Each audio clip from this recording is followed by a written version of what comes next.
Muy bien, vamos a iniciar esta tarde y bienvenidos al espacio virtual del Tecnológico de Monterrey. Y va a ser nuestra última plática con una joven muy talentosa, Alejandra Ortiz. Muchísimas gracias por estar aquí con nosotros, acompañándonos, egresada del Tecnológico de Monterrey de Diseño Industrial de Campus Ciudad de México. Ella maneja un tema muy lindo, muy bonito, que es diseño para la equidad. Y bueno, también quisiera presentar aquí a Miguel Ángel Arjona, director del programa de diseño industrial en Campus Ciudad de México, quien va a estar acompañándonos como host y también monitorear sus preguntas, hacer un debate, tratar de platicar, pues obviamente los proyectos y lo que está haciendo Alejandra allá en la industria y que está obviamente en nuevas y emergentes situaciones. También, Janet, muchísimas gracias por acompañarnos del equipo del TEC de Monterrey, tratando de monitorear la plataforma. Bienvenidos a todos. Alejandra, eres una gran mujer que está haciendo las cosas diferentes, está impactando a una industria emergente para todos. Diseño para la Hola equidad. Ramiro, hola a Bienvenida. todos. Muchas gracias por la invitación. Eh, Me pidieron hablar con ustedes de diseño para la equidad y para mí es muy lindo como tocar este tema porque a pesar de que es algo que hacemos todos los días en el despacho, es algo de lo que actualmente, a pesar como de la relevancia que tiene, todavía se habla muy poco. Entonces, pues no sé por dónde quieran empezar. Traigo una presentación armada como para el orden de las ideas, pero no sé si quieran abrir con algo en especial. No, Ale, como lo tengo Eh, en el momento. Muy bien, Miguel, tú monitora, tú eres ya el host. Adelante, Miguel. Así es, ¿qué tal, Ale? Muy buena tarde. Exactamente, puedes comenzar a desarrollar como lo tengas tú en mente. La idea en la dinámica es que todos, si surgen preguntas, pueden colocarlas en la sección de chat. Posteriormente de que nos hables de todo lo que has desarrollado, tu acercamiento, presentarte como tal, pues vamos a comenzar o vamos a iniciar como tal esta serie de preguntas, respuestas como dinámica. Entonces, adelante y te escuchamos. Bueno, pues les cuento primero. Mi nombre ya me presentaron, me llamo Alejandra Ortiz y egresé justo de Campus Ciudad de México hace casi 5 años, un poquito, sí, casi 5 años. Este, Actualmente yo tengo a Javier, que es un amigo de la escuela de hace igual muchos años, Puro Diseño Mexicano, que es un despacho que fundamos juntos poquito antes de egresar de la carrera. Entonces, en Puro Diseño Mexicano, lo que tiene de especial es que es el único despacho de diseño, 100% de diseño, pero que está 100% enfocado a atender a personas con discapacidad. Esto quiere decir que a lo que nosotros nos dedicamos es a diseñar, a configurar y a fabricar cualquier ayuda técnica que pueda auxiliar a una persona con discapacidad, sea esta cual sea.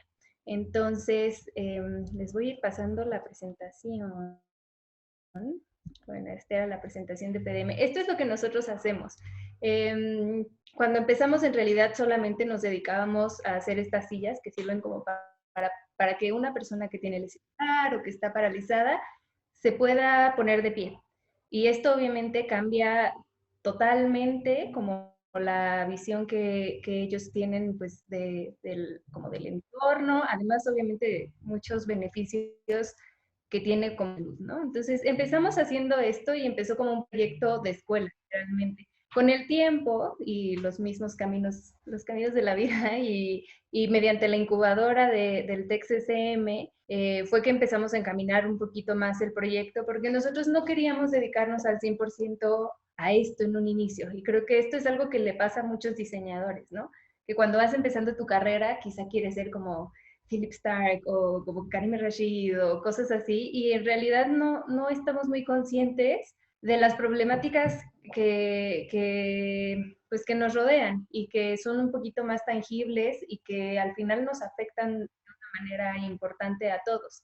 Entonces, el proyecto fue tomando su rumbo, afortunadamente, y actualmente la foto de la derecha es uno de nuestros clientes más chiquitos y más recientes, trabajamos mucho con niños, trabajamos mucho pues, con diagnósticos que pueden parecer como muy extraños, y para los que no existen soluciones ya pensadas en el mercado.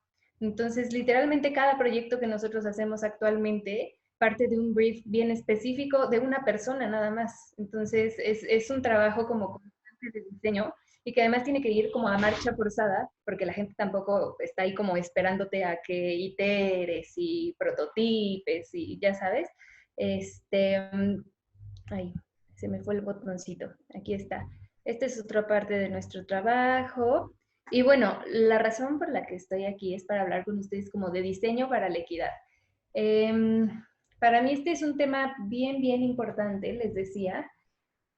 Justo, ay, perdónenme, se me está moviendo aquí todo.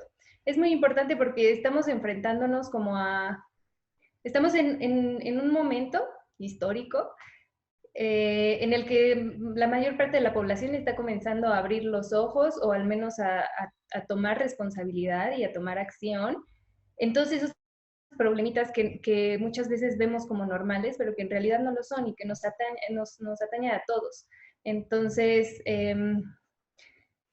había pensado en decirles que para mí es una coincidencia temporal que me gusta, pero al final lo que está sucediendo no me gusta, porque si ven la imagen, todas estas protestas por el tema de George Floyd, por la discriminación, por todas estas violencias que son institucionalizadas actualmente y que parten de diferencias que son totalmente humanas, nos tienen justo así, como les decía, más atentos, más abiertos, pero lo que a mí me gustaría es que de esa atención y esa apertura que tenemos hacia estos temas sea encaminada hacia la acción y no simplemente quedarnos como expectantes. Porque, por ejemplo, el hecho de que uno no vaya a la marcha o que uno no se queje o haga presión en redes sociales, no significa que estemos de brazos cruzados, ¿no? Hay muchas cosas que podemos hacer respecto a la discriminación racial, en torno al feminismo, a discriminación por discapacidad, lo que se les ocurra. Entonces, para hablar de diseño para la equidad, tenemos que hablar, obviamente, de Víctor Papanek, si es que nos vamos como a la historia del diseño, en su libro Design for the Real World, en el que abordando como muchos temas, se abordaba como la sustentabilidad y también el hecho de abordar temas sociales, ¿no? Aquí a la derecha les puse a otra autora argentina de la que vamos a hablar más adelante, y yo les quería hablar de ambos porque tienen visiones que están muy encaminadas a cuidar de todas estas problemáticas que estamos enfrentando. Le voy a avanzar un tantito. Entonces, ay, no me deja. Lo que ambos tienen en común es que buscan que el diseño se vuelva algo mucho más consciente, o sea, que no sea solo pues, esta como temática que estamos acostumbrados a hacer, porque ya tenemos, ¿cómo se llama? Prácticas muy determinadas, ¿no? O metodologías. Entonces, el diseño, o sea, para hablar de diseño no se puede hablar de diseño separándolo de sociedad. O sea, van totalmente de la mano porque al final diseñamos para seres humanos en su mayoría. Y la cosa que diferencia este diseño como tal, que es como inherente a la sociedad, del diseño social como tal, es el hecho de hacerlo conscientemente con el propósito de mejorar, de cambiar, de atender una problemática social específica. Porque al final, cuando diseñamos, obviamente esto tiene como un impacto en lo que se les ocurra, ¿no? O sea, cuando haces un mueble tiene un impacto ambiental, tiene un impacto en la comunidad en la que lo produces, por ejemplo. Pero cuando hablamos de diseño social, esos impactos tienen que estar cuidados desde un inicio. Entonces, por ejemplo, aquí les puse esta lista, que es una lista que tiene la CNDH, que son como todos estos temas que ellos están atendiendo actualmente, ¿no? Migración, delito, gente desaparecida, gente que está en la cárcel, que de ahí derivan otras problemáticas, discapacidad, y los que ya no sabemos de memoria. Y todas estas problemáticas no son problemáticas estáticas, van cambiando y van evolucionando de acuerdo a la temporalidad en la que vivimos. Entonces, como diseñadores es muy importante que las tengamos muy claras y que las consideremos al momento en el que estamos ejerciendo nuestra profesión. Ahora, hablando de equidad, hay muchas veces que no lo tenemos muy claro, ¿no? Lo escuchamos en todos lados, como de equidad de género o la diferencia entre equidad e igualdad. Y la realidad es que esta foto que les estoy poniendo, que aparece como hasta en Facebook y en Twitter y en todos lados, a mí me choca porque es muy fea, pero es una muy buena forma como pues de mostrar la diferencia, ¿no? Igualdad es esto de que a todos merecemos lo mismo, a todos nos van a dar lo mismo y nuestras retribuciones también, en teoría, podrían ser las mismas. Pero la realidad es que somos tan diversos que es imposible que esto funcione sin considerar las particularidades de cada uno, ya sea personales o particularidades como de sociedades, ¿no? Específicas. Me gusta más explicarlo con plantitas porque es un ejemplo muy, las dos son plantas, las dos necesitan agua, las dos necesitan luz, pero si a un cactus le pones mucha agua y muy poquita luz, se te va a morir. Y al revés, si a este es un teléfono, le pones nada de agua y muchísima luz, se te va a morir. Entonces necesitan lo mismo, pero necesitan herramientas en diferente proporción. ¿A qué voy con esto? Que al ser diseñadores necesitamos considerar todos estos aspectos de diversidad para poder construir herramientas, sistemas, tecnologías, ¿por qué no?, que nos ayuden a construir sociedades más justas y que al final sean proyectos más humanos. O sea, tenemos que dejar de pensar en el yo como diseñador, en el profit nada más, para empezar a pensar en cómo esto que yo voy a crear va a ir transformando la sociedad en la que yo estoy inmerso, porque al final tiene un beneficio para mí, pero tiene un beneficio para el lugar en el que yo vivo. Y bueno, el cómo. El cómo siempre es la gran pregunta, porque de un inicio, cuando eres un diseñador recién egresado, pues no tienes idea de cómo se tienen que hacer las cosas. Y la realidad es que en el caso de puro diseño mexicano, nosotros que actualmente nos dedicamos a esto, nunca lo hicimos como con esa conciencia. Fue algo que fue sucediendo y que nos fue encaminando por sí mismo, por la naturaleza del proyecto, ¿no? El irnos acercando a la gente, el ir conociendo cada vez más como estas necesidades muy específicas que este grupo tenía. Entonces, el cómo te lo va diciendo esa necesidad específica que tú encuentres y que quieras atacar o que quieras cambiar. Aquí lo tengo. El diseño como acción social sí, acción social, es así como creemos aquí, Javier, ser considerado. Había olvidado mencionarles a Javier. Javier es mi socio. Y yo sé que este es un ciclo de conferencias de mujeres. La realidad es que yo nunca había dado una conferencia solita, siempre voy como con él a todos lados. Entonces, no sé si logró conectarse, pero esa es otra cosa. Ahora que hablamos de equidad, y que a mí me parece muy bonito y que también se ha dado muy naturalmente, ¿no? El hecho de que trabajemos los dos haciendo como lo que mejor sabe hacer dentro de la profesión que tenemos ambos, que es la misma, estudiamos juntos, hace también que el proyecto sea más diverso y que las visiones de las personas que están involucradas lo vayan nutriendo de formas muy distintas, porque quizá él tiene todo este conocimiento que es enorme, que es muy técnico, es muy de ergonomía, es muy todo este rollo como un poquito más estructurado, frío, y yo soy así como conceptual totalmente, ¿no? Y soy más de tratar con la gente, etcétera. Entonces son habilidades que no son iguales y que los dos tenemos en medidas bien diferentes y que si no trabajáramos juntos aprendiendo como a delimitar y a respetar esos espacios y a aprovechar esas diversidades, no habría forma de que funcionara.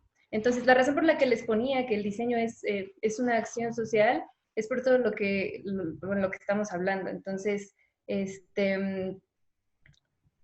regresándonos al cómo, hay muchos proyectos, sin hablar como de PDM, que están enfocados a, no sé, por ejemplo, llevar agua a comunidades donde no la hay. El tema de la copa menstrual es uno que a mí me encanta y es muy importante, ¿no? O sea, son objetos en realidad, pero son objetos que van transformando el cómo nos cuidamos, el cómo nos relacionamos con nuestro cuerpo, el cómo nos relacionamos con la sociedad. Y puede ser así de claro como un objeto que es algo tangible, o puede ser como en el diseño gráfico. El diseño gráfico tampoco está cerrado a que pueda ser como, o que pueda propiciar la equidad, ¿no? Puede ir en mayor o menor medida. Y al final, otra de las cosas que ocurre mucho es todos estos proyectos que buscan incorporar, por ejemplo, a estas poblaciones vulnerables, ¿no? Vamos a trabajar con una comunidad de artesanos, no sé, en la sierra, y los vamos a ayudar a que se integren a este sistema que nosotros estamos muy acostumbrados, de horriblísimo capitalismo, para que ellos tengan estas herramientas para poder crecer, ¿no? Económicamente, y de ahí que parta para hacer muchas otras cosas en su comunidad. Hay muchas maneras. Yo creo que no hay una forma como específica de hacerlo. Y pues a mí siempre me gusta cerrar con números. Cosa que se me hace muy importante es abrir los ojos a lo que nos rodea. En nuestro caso, la realidad, de nuevo, es que nosotros nunca nos dimos cuenta de que había una población que estaba muy desatendida, que era esta población de personas que tienen alguna discapacidad y su mundo completo, ¿no? Porque no es la persona, es como su familia, quien le da terapia, el lugar por el que él circula, el lugar en donde va a la escuela, etcétera, ¿no? Todos estos como espacios en los que se tienen que hacer modificaciones porque, de nuevo, no somos iguales.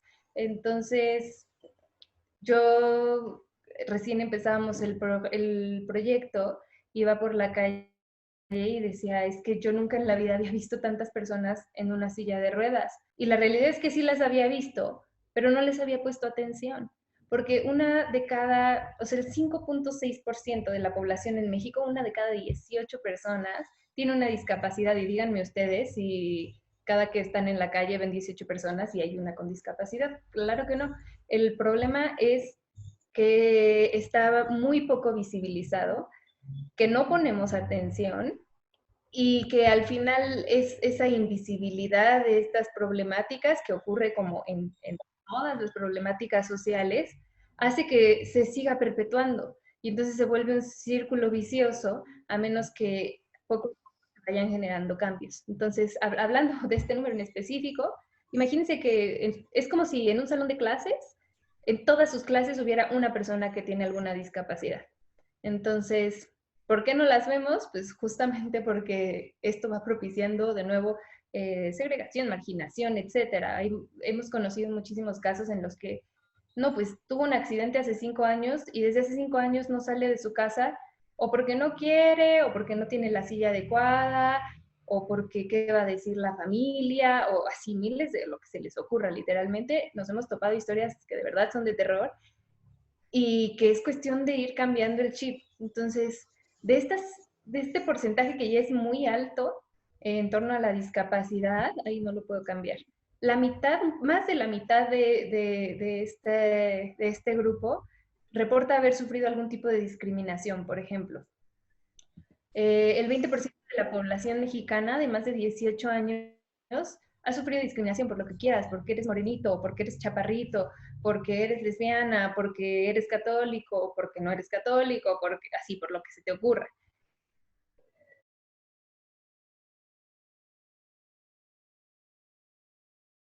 Perdón, te puse mute sin querer. A ver si te puedo quitar el mute. ¿O puedes? Ah, ya. Una ¿Dónde disculpa. se quedaron?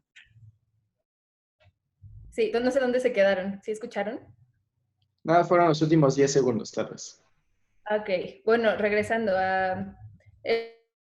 en torno a las comunidades indígenas, es impactante porque reportan unos índices de discriminación elevadísimos, pero es discriminación institucionalizada, o sea, es discriminación que es ejercida por todas, así como en el caso de George Floyd, por todas estas instituciones que deberían o atenderte o protegerte. La que a ellos más les pasa es discriminación al recibir atención de salud, o no recibirla en este caso, ¿no? ¿Cómo llevar salud a comunidades indígenas donde o hay un centro de salud, quién sabe hasta dónde, y si hay ese centro de salud, no los atienden de todas formas, ¿no? Un ejemplo. El 23% de la población en general en México ha reportado que ha sido discriminada y que en consecuencia de esa discriminación se le ha privado de algún derecho. Entonces, son todas estas cositas que quizá nosotros vamos viendo como con muchísima normalidad, pero que tenemos que dejar de ver con normalidad y tenemos que enfocar nuestra profesión, que al final es de creadores, de transformadores, para enfocarla en algo positivo y al servicio, no solo decir como al servicio de la comunidad en general, ¿no? Pero podemos elegir una cosa y ponerla al servicio de esa una cosa que sea chiquita. Y pues ya, no sé si tengan alguna duda. Vale, perfecto. Muchísimas ¿Alguna gracias, Alejandra. pregunta? Pues yo creo que sí, hay muchas cosas que platicar y muchas cosas que podemos desarrollar al respecto. Y creo que es muy, muy interesante el hecho de que, pues a veces nosotros como diseñadores nos ponemos a ver problemas demasiado específicos y queremos solucionar cosas dentro de nichos muy, muy particulares, desde luego guiados por motivaciones que a veces son eh, económicas o que a veces son por otro lado, ¿no? Y de repente nos estás presentando estos problemas como tan globales, como tan grandes, que tal vez muchos diseñadores le tenemos miedo, ¿no? Ahora sí como problemas sobre discapacidad, sobre segregación social, problemas sobre pues estas dificultades que se presentan como tal en una comunidad tan grande, en una nación, en una sociedad. Entonces, se me hace muy, muy particular que como desde una problemática como tan grande, que en este caso son las discapacidades, aún así es un nicho. O sea, al ser el único estudio que se está dedicando a esto como tal, al 100%, nos estamos dando cuenta de la cantidad de extensión que le estamos dando nosotros los creativos, problemas tan reconocidos o que todos sabemos que existen. O sea, problemas como decías, como la pobreza, etcétera. Entonces, creo que a partir de ahí es muy interesante cómo no siempre tenemos nosotros que asomarnos hacia esas peculiaridades o particularidades como tal, ¿no? Sociales, económicas, etcétera. Aquí, bueno, entonces están platicando que ustedes, y bueno, me gustaría escuchar más sobre puro diseño mexicano. ¿Cuáles han sido los retos que se les han presentado, especialmente a nivel solucionar problemas? ¿Qué tipo de discapacidades se les ha presentado que han tenido ustedes que atacar o que aprender y conocer más al respecto? Bueno, el retos como tal, la verdad es que te puedo hacer una lista, porque, bueno, en mi caso, antes de empezar el proyecto con Javier, yo estuve como casi 2 años trabajando en un despacho que hacía muebles, ¿no? Entonces yo traía una idea de lo que era trabajar como diseñador bien distinta a lo que hacemos actualmente y era lo único que yo conocía.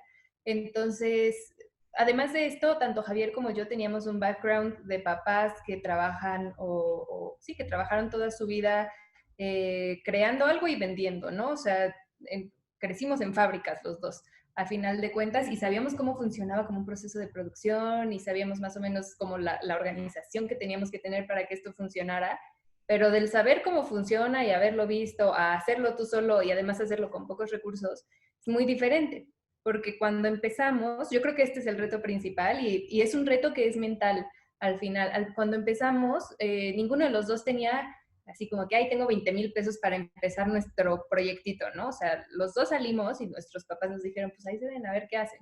Entonces, teníamos la idea, era una idea que ya teníamos relativamente probada y que había tenido como validación por muchas partes, ¿no? Tenía validación de nuestros profesores en esa época, tenía la validación en el 2016, creo, participamos en el Premio Nacional de Diseño y ganamos varias como categorías. Entonces, eso como que al final en tu cerebro te va dando así como seguridad, ¿no? Al final de pues igual y esto sí funciona. Entonces, el reto más grande fue quitarnos ese chipcito de decir, esta problemática es muy grande como para que la ataquemos. Entonces, de pasar de tener pues esa idea, fue pasar a, ok, tengo a esta una persona y esta una persona le voy a solucionar lo que me está pidiendo. Entonces, ha sido un camino bien largo y ha tenido como muchas altas y bajas, pero en realidad ese es el que yo creo que es más importante. Y en segundo lugar, el tener la apertura de seguir aprendiendo. De seguir aprendiendo no me refiero a, ya me voy a inscribir una maestría, me refiero a una profesionalización que tal vez no está tan institucionalizada y que quizá no es tan aceptada actualmente, pero que nos acerca un poco más a cómo funcionaban las cosas antes, ¿no? O sea, el hecho de que quizá no tengamos una maestría en diseño de equipo médico o lo que se te ocurra, no significa que el proyecto no esté como encaminado en cuestiones como científicas o técnicas. Entonces yo creo que es eso, el hecho de tener como más apertura y de quitarte el miedo, porque el miedo es lo único que es capaz como de detenerte. Claro, desde luego. Y bueno, antes de comenzar nada más esta ronda de preguntas, tengo otra también como personal, sobre este tema que tienen de las terminologías. Yo creo que trabajar con el término discapacidad siempre causa como mucho conflicto, ¿no? Sabemos que hay mucha gente que apela que hay otros términos, porque también tenemos como diferentes rangos o espectros a los cuales nosotros podríamos llegar y por lo tanto, como tal, no quita capacidades, ¿no? Y luego decimos que son capacidades distintas, etcétera. ¿Cómo lo han trabajado ustedes? En realidad, digo, la terminología aceptada es persona con discapacidad, porque no es inherente a ti. O sea, yo no soy una persona discapacitada porque yo puedo hacer muchísimas cosas. Soy una persona que tiene una discapacidad en, no sé, X, una pierna, o tal vez no escucho, o tal vez no veo. Entonces, en cuanto a terminología, intentamos nosotros pues, ser muy cuidadosos al usarla con los clientes, en las pláticas, cuando damos un curso, etcétera. La realidad es que en el uso cotidiano, nuestros, o sea, son los clientes los que vienen y me dicen, ah, pues es que mi hijo es discapacitado, ¿no? Y obviamente yo no le voy a decir, no voy a corregir a la señora, ¿no? Ella está cómoda con eso y también es como parte de pues el día a día de un despacho que se dedica y que tiene tanto contacto con las personas. Yo soy quien yo hablo con todos, yo mido a todos como presencial o a distancia, entonces ese contacto como tan cercano es algo que también, pues que también es muy importante porque es uno de los diferenciadores como al atender discapacidad justamente, ¿no? La cosa que pasa es que es, como dices, tiene un espectro tan grande de posibilidades que aunque yo te dijera, voy a atender solo a personas que tuvieron un accidente y se rompieron la espalda y tienen lesión medular, dentro de ese grupo ya tan delimitado, las posibilidades siguen siendo muchísimas. Entonces va a haber quien pueda mover este dedo, pero va a haber quien no pueda mover este dedo. O sea, es amplio, amplio, amplio. Y hemos tenido, lo que te decía anteriormente, que irnos como especializando o profesionalizando en cosas muy, muy específicas. Javier, a principios de este año, o sea, a nosotros nunca se nos habría ocurrido que existía es una cosa que se llama International Sitting Symposium, y entonces es un simposio en el que va como gente súper técnica, súper especializada solo en cómo se debe sentar el ser humano, así, o sea, es ergonomía, pero es una ergonomía elevadísima en la que el ángulo, el tiempo, la disposición de las piernas, o sea, miles de factores son determinantes como para el diseñar un producto en el que vas a estar sentado, ¿no? En mi caso es distinto porque yo tengo como este contacto directo con la gente, pero la cosa es que tienes que ser muy cuidadoso. Al final soy diseñadora, mi formación profesional es ser diseñadora, pero antes de esto tuve ahí un tropiezo como escolar, que al final no fue un tropiezo porque lo uso mucho, pero estudié medicina un poquito más de un año. Entonces, todas esas cosas como anatomía, fisiología, bioquímica, pues actualmente las uso mucho. Y entonces, pues sí, como dices, es un campo bien especializado, pero incluso dentro de ese campo que ya es especializado, hay muchas cositas que también, o sea, que son como micro, pero es un mundo entero. Entonces, conforme más te clavas, más cosas encuentras. Y así va ocurriendo con todo. O sea, con el feminismo hay miles de feminismos. Y pues es cuestión de irte encontrando como el caminito. Claro, desde luego. Bueno, para no tampoco perder la atención a la gente que está participando ahorita, porque de hecho me acabas de sacar otra pregunta, pero bueno, voy a ver si la Ok. puedo colar. Vamos a comenzar con una ronda de preguntas. Entonces, Rubén Alvera nos pregunta, apelando a las nuevas normalidades, ¿cómo creen que podemos Ujú. diseñar espacios públicos digitales para la equidad? Espacios públicos digitales para la equidad. Híjole, eso sí está totalmente fuera de mi área como Digo, de especialmente experiencia. yo creo que tiene mucho que ver con el hecho de ahorita tenemos esta disposición hacia tantas plataformas digitales o tenemos que utilizar estas herramientas que de repente nos damos cuenta, ¿no? Que tenemos como este sesgo de nuevo dentro de la seguridad, de la ergonomía, que ya no solamente es el espacio físico. Entonces, yo me imagino que ese es el lado el que estamos preguntando. Sí, y bueno, tienes razón en cuanto al espacio físico. Una de las cosas en las primeras semanas del encierro, en Instagram me salió, sigo al CEO de un despacho de arquitectura gringo y una de las cosas que él ponía, ok, entonces ahora cómo vamos a hacer que nuestros no sé cuántos miles de empleados tienen, trabajen con la luz adecuada, trabajen con la altura del monitor adecuado, pues justamente esas nuevas normalidades, pero yo creo que igual tienen como un aspecto un poquito más profundo y es el hecho del el aprovechamiento de los recursos. O sea, tenemos todas estas plataformas digitales actualmente, ya vieron cuando empezamos que yo soy pésima para ellas, pero por aprovechamiento de recursos me refiero a todas estas cosas que dejamos de hacer porque era necesario dejarlas de hacer para cuidar nuestra salud y que no necesitamos hacer y que hasta ahora nos estamos dando cuenta de que no son necesarias. O sea, no necesito ir 3 veces a la semana al súper o al Oxxo o a la tiendita porque puedo programarme bien para ir una sola vez y entonces ahorro gasolina, ahorro tiempo, etcétera. Entonces es justamente yo creo digo, aquí ya, estoy, ya me salí de lo digital, pero creo que aplica como para todo, ¿no? O sea, el hecho de aprovechar esos recursos, pues hacerlo un poco más consciente. Claro, y digo, yo creo que la dificultad no es tanto dentro del, hablemos como de las plataformas o de los ambientes digitales, sino más bien como nos acabas de comentar, ¿qué sucede de estas empresas que tenían como tanta, digamos, disposición a apoyar incluso a sus empleados que presentan discapacidades y ahora ellos tienen que adecuarse también y cómo puede garantizar esta empresa también esa misma comodidad, accesibilidad, ergonomía en personas que ya está trabajando desde su casa, ¿no? O sea, Esa es otra cosa y que tiene un poquito más de relación con lo que nosotros hacemos. Eh, que hay muchos trabajos que quizá antes se pensaba que tenías que hacer presencialmente, forzosamente, ¿no? Y digo, sí, hay muchas cosas por ejemplo, cuando tienes un taller hay cosas que no funcionan si no hay gente, ¿verdad?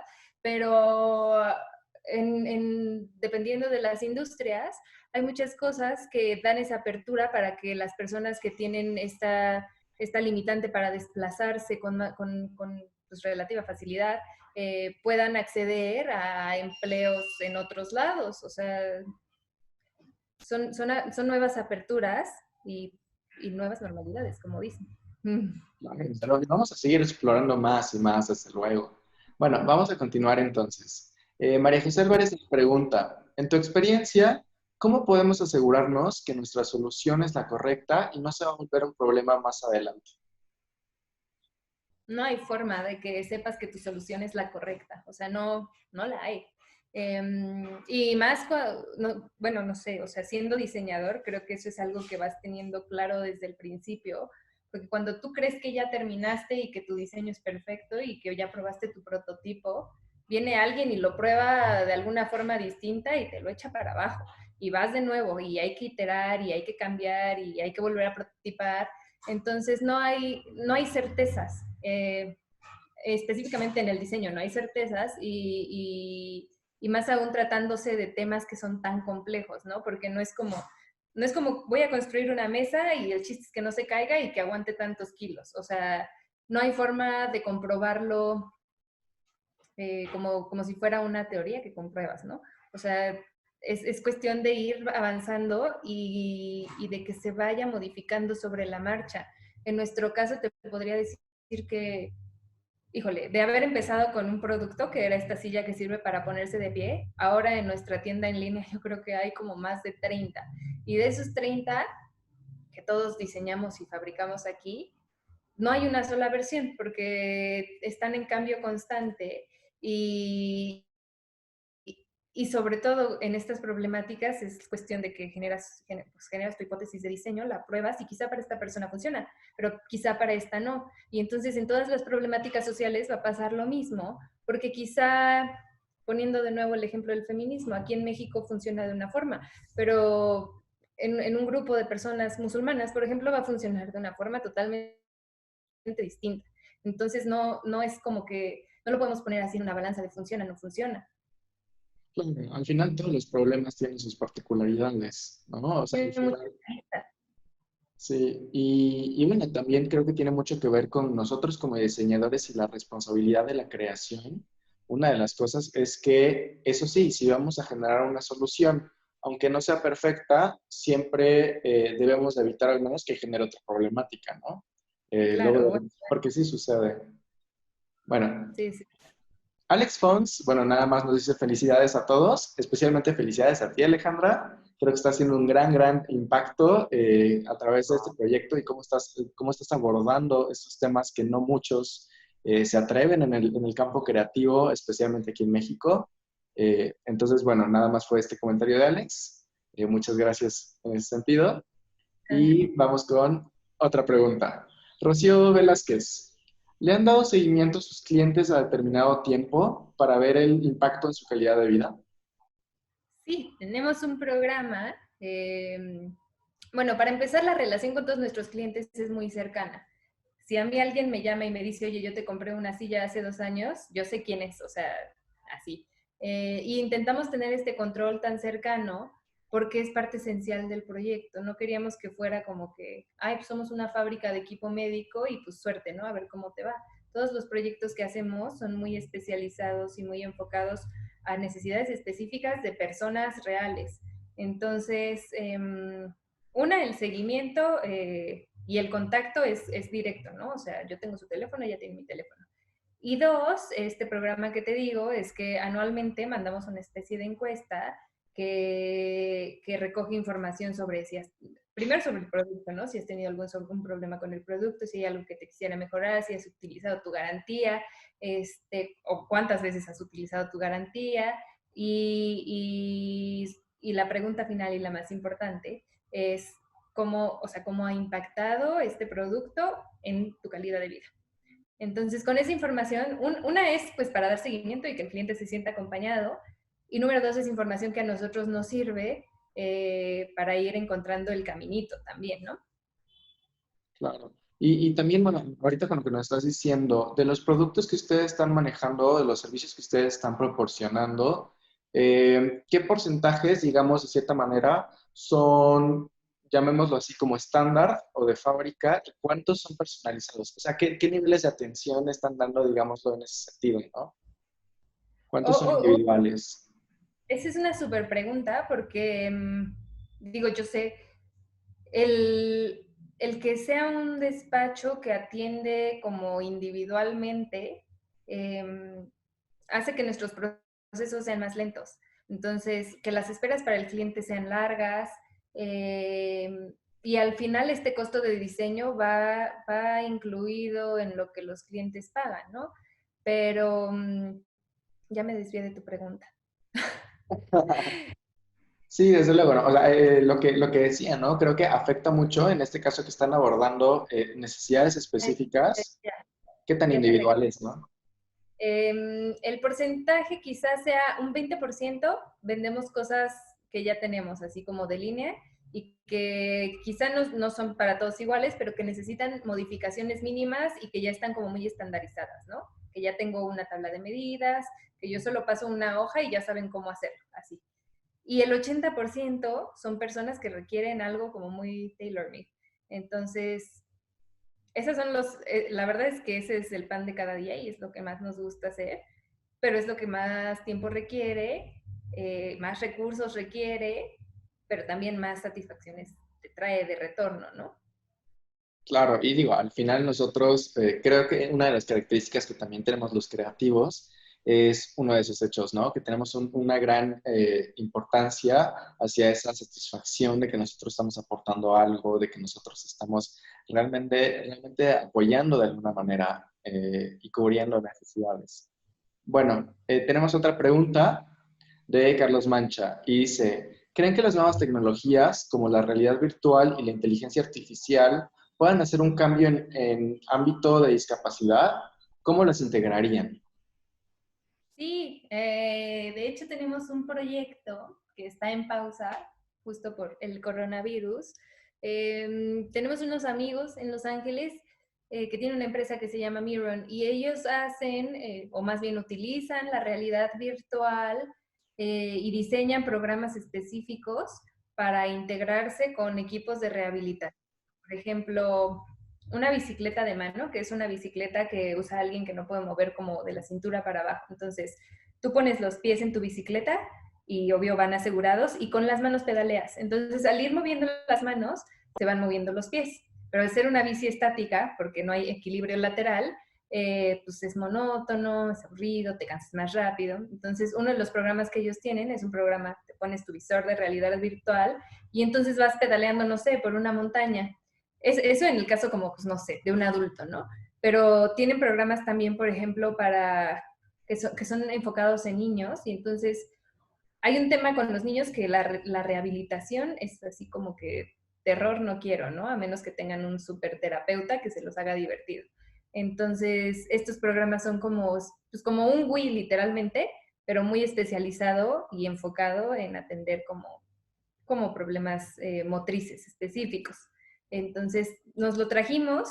Nuestro plan es, bueno, es era secreto, ya no es secreto. Vamos en nuestros planes de crecimiento hay un proyecto que es un gimnasio para personas con discapacidad específicamente y que integre este tipo de tecnologías.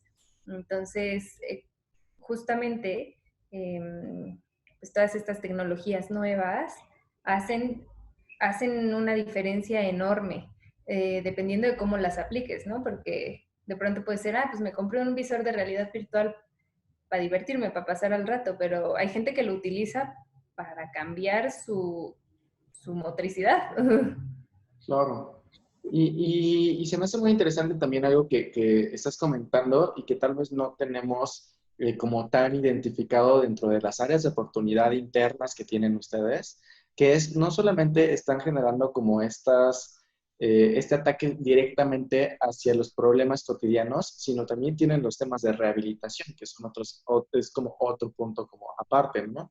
De diferentes alcances además, ¿no? Es muy distinto una rehabilitación digamos, para un problema leve motriz, tal vez de un accidente leve, hasta hacia algo más grave o algo que sea crónico, ¿no? Entonces, ustedes tienen como estos, como categorías de acercamientos, o cómo categorizan ustedes incluso este mismo tema de nuevo de las discapacidades, ¿no? Que tienen o que abordan. En realidad no las categorizamos porque ya están categorizadas. Entonces, lo que hacemos en nuestro primer acercamiento con todos los clientes, que es información como muy esencial para mí, es saber diagnóstico, edad, peso, estatura y qué es lo que necesitas, ¿no? ¿Qué es lo que estás buscando?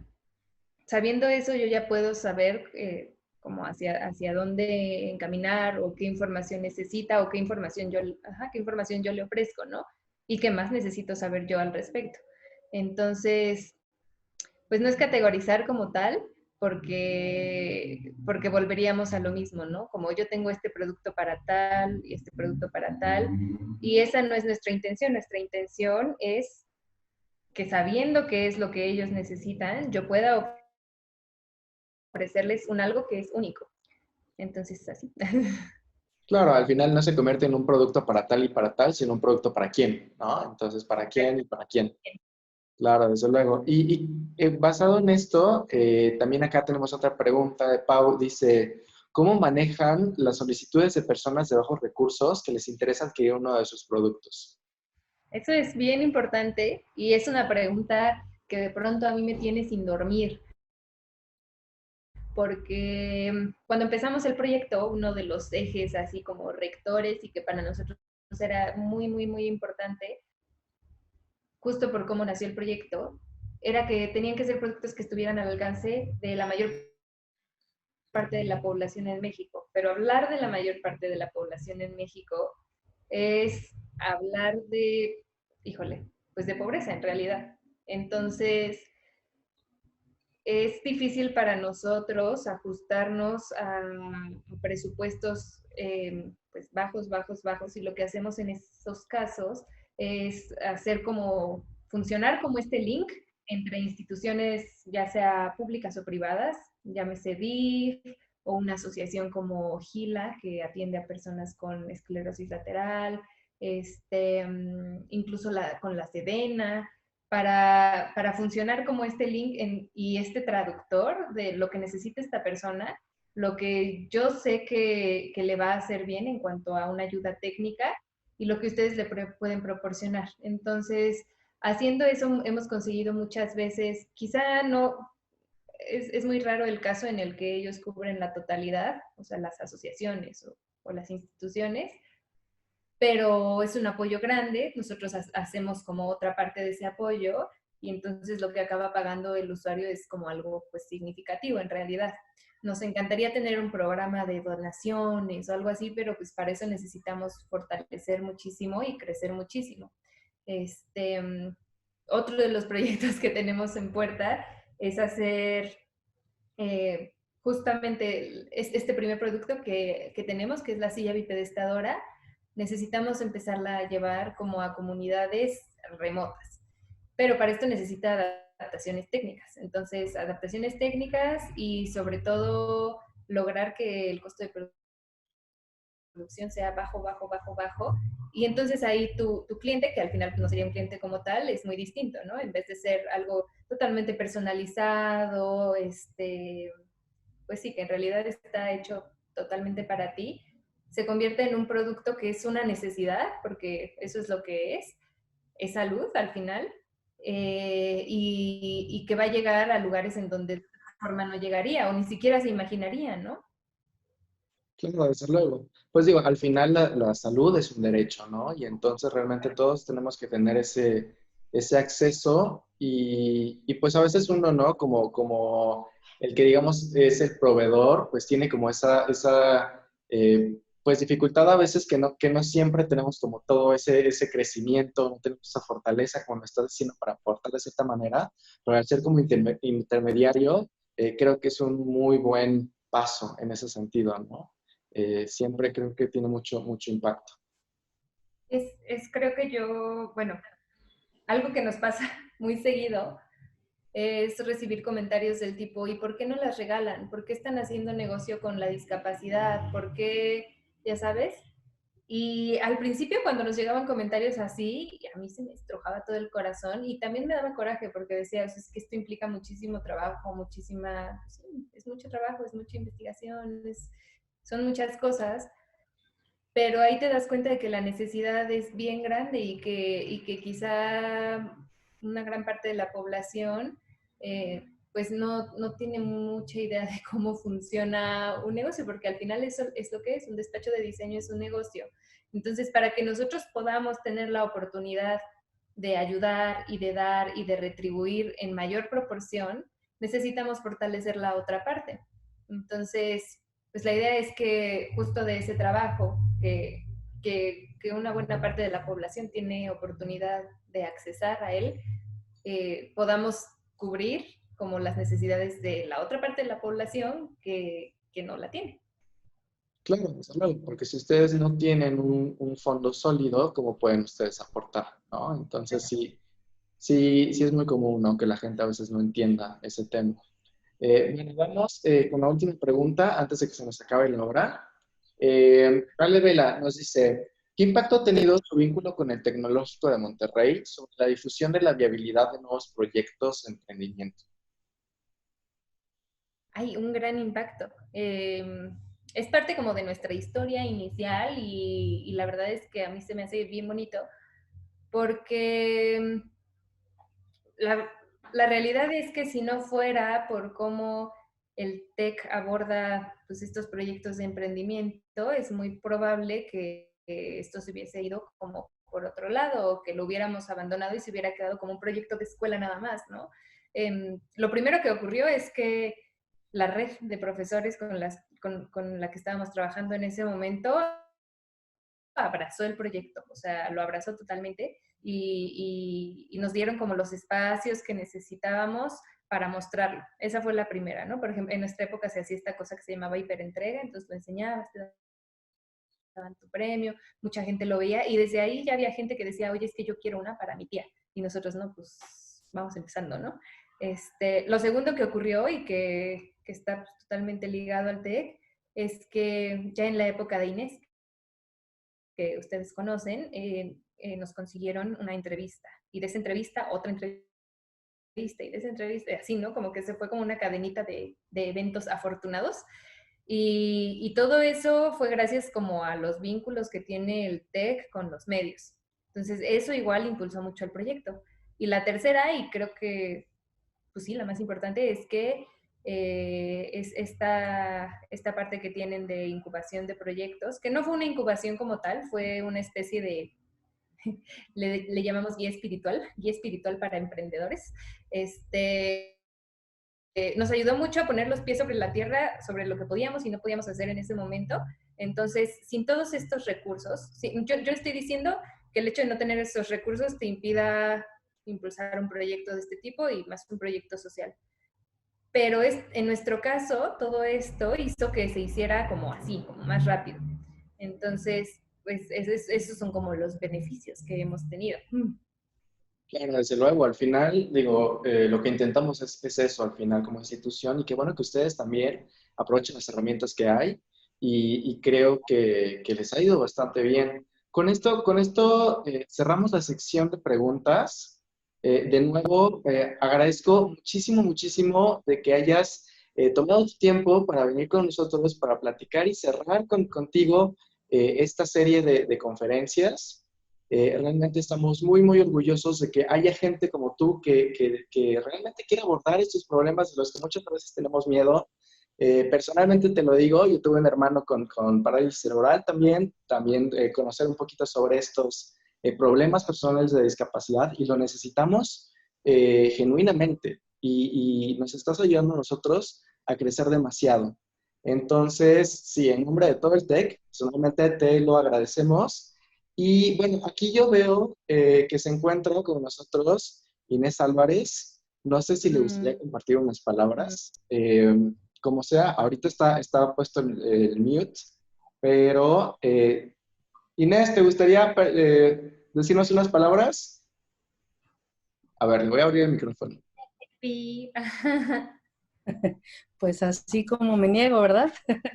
Yo que quería pasar desapercibida. No, la verdad es que encantada de conversar. La verdad es que llegué un poco después de lo que me hubiera gustado, solo alcancé la última parte, pero entiendo un poco por el comentario el ánimo de la intención de mi participación, que será súper breve, y pues tiene que ver con que más nos vale creer en los proyectos que estamos impulsando, más nos vale ser esa especie como de guía espiritual de la que Ale hablaba, que tiene que ver a veces con echar porras, a veces con abrir puertas, a veces con recomendar, con conectar con la gente que nosotros conocemos y que es determinante para que un proyecto como el de Puro Diseño Mexicano arranque. A mí me tocó ser un poco como ese Pepe Grillo, ¿no? O sea, me tocó poner tiempo, cariño, mi línea telefónica, hacerle de secretaria, de repente recibiendo recados. No me arrepiento ni un poco, o sea, creo que eso pagó un buen fruto y cada vez que veo lo que Ale y Javier hacen, pues me da muchísimo gusto y muchísima alegría haber podido participar con ellos. Puse un mini granito de arena, pero si eso ayudó a que sean lo que son ahora, lo haré 1000 veces más. La verdad es que para mí ha sido un placer, ¿no? Y justo los proyectos a los que me he dedicado como profesora en los últimos años, pues siempre tienen como referencia lo que lograron estos chicos y a mí me sirve mucho como aliciente para dedicarle más allá de mis horas de trabajo, pues mis horas de corazón, ¿no? Creo que eso no sale si no es así. Entonces, pues un poco la idea es para aquellos que estén en posición de hacer lo propio, a lo mejor con chicos que están recién empezando, especialmente con mujeres, ¿no? Que de repente como que no se animan porque pues tal vez es muy difícil, tal vez el ambiente no es tan agradable, incluso puede ser un poco hostil, pues recordar que entre todos podemos, ¿no? O sea, si nos unimos para apoyar, podemos mucho más de lo que podemos hacer solos. Entonces, pues nada más como recordatorio y la oferta de seguirlo haciendo. Muchos de los que están aquí, por ahí vi a Majo, por ahí vi a Julio, que sé que están un poco en la misma tónica, pues me parece que pueden muy bien como acercarse a los profesores o a los directores de carrera, como es tu caso, Miguel, que pueden funcionar como ese mismo aliciente o impulso. Claro. Bueno, muchísimas gracias a ambas. Muchísimas gracias, Ale. ¿Tenemos una cuenta, una página, una red social a la que te puedan seguir el trabajo? Sí, casi todo lo que hacemos lo subimos en nuestro Facebook, que es /puro diseño mexicano con N. Y página, es una tienda en línea, entonces no van a encontrar muchísima información, pero más que lo que hacemos en realidad, que es igual www.pdmmobilitystore.com. Igual, cualquier duda que tengan, o sea, si tienen, en Instagram también somos @puro diseño mexicano, y creo que es ahí donde estamos como un poquito más en contacto. Como diseñadores, eso se me hace igual bien bonito, que se nos han acercado diseñadores que yo veo así como que son como de mi edad, ¿no? Casi que de mi generación. Y nos hacen preguntas o así como, sugiéreme esto, o tú querías. Entonces, eso nos gusta mucho y nos gusta tener como esta cercanía como con la comunidad de diseño, porque hay veces que cuando vas empezando un emprendimiento, tienes muchos miedos y muchas incertidumbres. Y entonces el hecho de tener a alguien, en nuestro caso como Inés, que repito, es nuestra hada madrina, te hace tener esa seguridad sobre lo que estás haciendo o te ayuda a encaminar un proyecto como de mejor manera, ¿no? Entonces, cualquier cosa que siendo diseñadores quieran escribirnos o preguntarnos, pues siempre estamos bien abiertos a lo que sea, literalmente. Muchísimas gracias. Realmente estamos muy felices de empezar contigo este ciclo de conferencias. Ramiro no puede estar en este momento, sin embargo, también te mando un gran abrazo. También te felicita demasiado, estamos todos muy orgullosos. Y con esto terminamos. Cualquier cosa, bueno, vamos a nosotros a compartir todas estas pláticas posteriormente en nuestra página web que acabamos de abrir de fin de ciclo. Entonces, van a poder muchísima más gente consultarlo y poder difundir esto. Muchísimas gracias. Hasta luego. Gracias. Un abracito. Gracias.